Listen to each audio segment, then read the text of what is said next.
day my prince will come. Most little girls hear some version of this sentence before they can even read.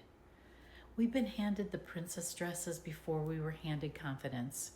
We were given fairy tales before we were even taught financial literacy. We were taught to wait, hope, and be chosen. And if we're lucky, really lucky, someone will rescue us. Welcome to the first lie. When I was growing up, I loved Disney movies just like everyone else.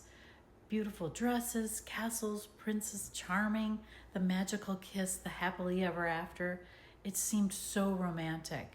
The prince was kind, she was patient, she was beautiful, she sacrificed, she believed. And eventually, someone noticed. What none of us realized was that these stories were quietly teaching us something much bigger than romance. They were teaching us our role. To be agreeable, to be pretty, not to be too loud, not to take up too much space. Wait. Someone else will save you. Someone else will give you your life meaning. Someone else will choose you. Looking back now, that's an awful lot of pressure to put on a little girl. The funny thing is, nobody ever makes movies about princesses filing their own taxes or negotiating her salary or telling toxic people to get out of her castle. Apparently, Prince Charming handled all of that. When real life happens, Prince Charming snores. He forgets anniversaries. Sometimes he leaves socks inches from the laundry basket instead of actually putting them inside.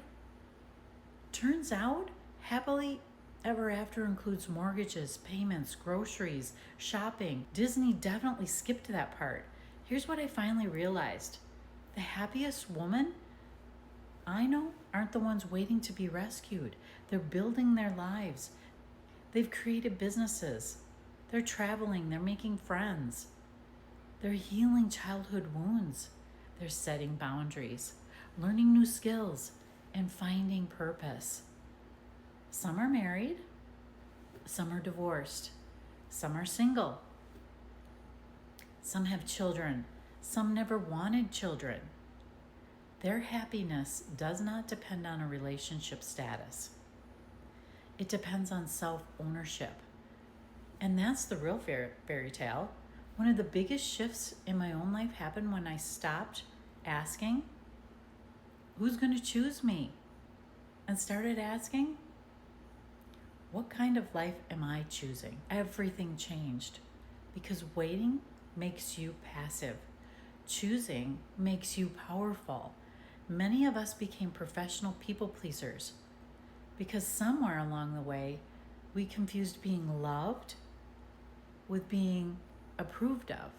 We became good girls, the dependable daughter, the accommodating wife, the understanding employee, the friend who always says yes, the woman who twists herself into emotional yoga poses, trying to make everyone else comfortable.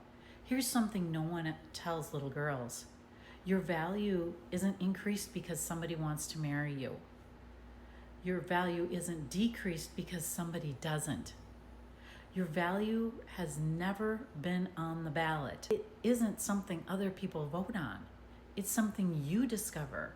Real confidence isn't finding someone who thinks you're enough. It's finally believing you're enough before anyone else confirms it.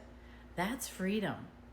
So maybe it's time to retire the glass slippers. Let's trade it in for hiking boots or running shoes or stilettos or those fuzzy slippers. Whatever helps you towards the life you actually want.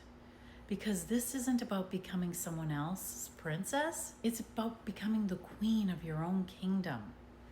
Queens don't wait for permission. Queens don't apologize for having dreams. Queens don't shrink to make insecure people feel comfortable. Queens build. Queens lead. Queens protect their peace. Queens create opportunities instead of waiting for miracles. And here's the beautiful part. There's room for everyone else in this kingdom too. Your power isn't diminishing another woman's power. In fact, the strongest queens are the ones that help other women build castles instead of competing over princes. What dream have you put on hold because you thought someone else needed to approve of it?